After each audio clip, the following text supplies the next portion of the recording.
and then I'm getting elbow deep. I'm getting elbow deep to get around to backside.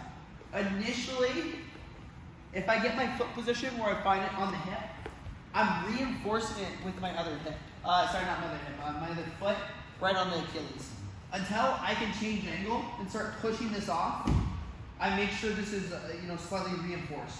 Now from here, when I'm looking to get to this backside position, I'm creating bend in the leg first, and then I'm taking my Achilles grip, and I'm immediately turning it into my heel exposure, and I'm pinching back with my elbow, striking it right in the lat between, my tricep and my lat here, just going backwards, creating that bend going through.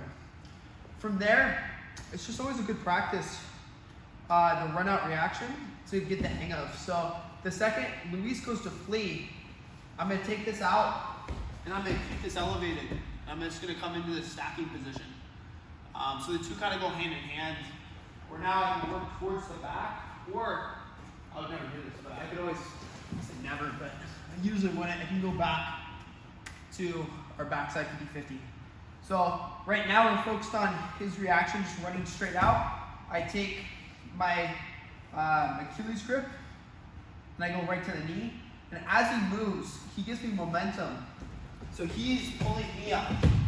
Does that make sense? So inside reach turns into elbow deep. Elbow deep can either go to like an Achilles lock, it goes to the inverted, or we can bring it right to the knee.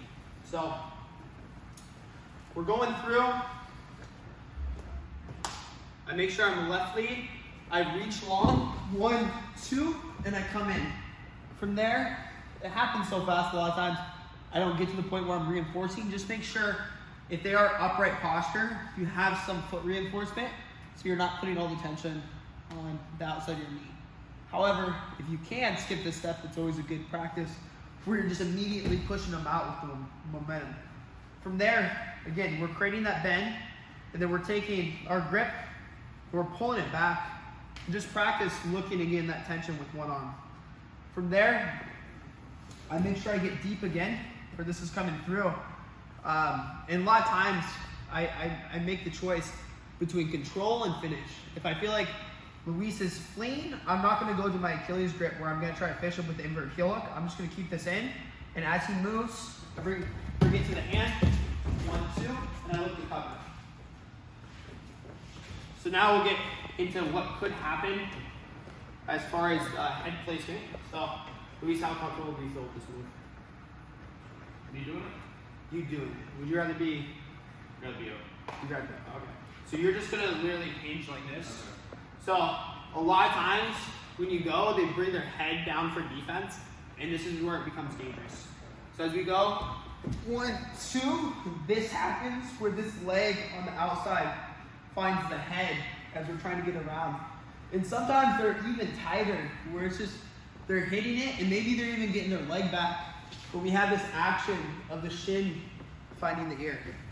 So that's where it can kind of be dangerous in the training room. And here's an example of this in MMA sparring, where Thomas ducks his head and I shin him to the head.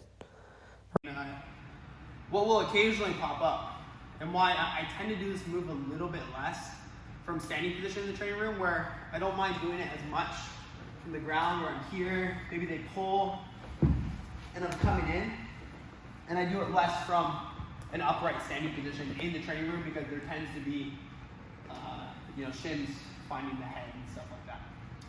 So let's play with it. 1, 2, 3.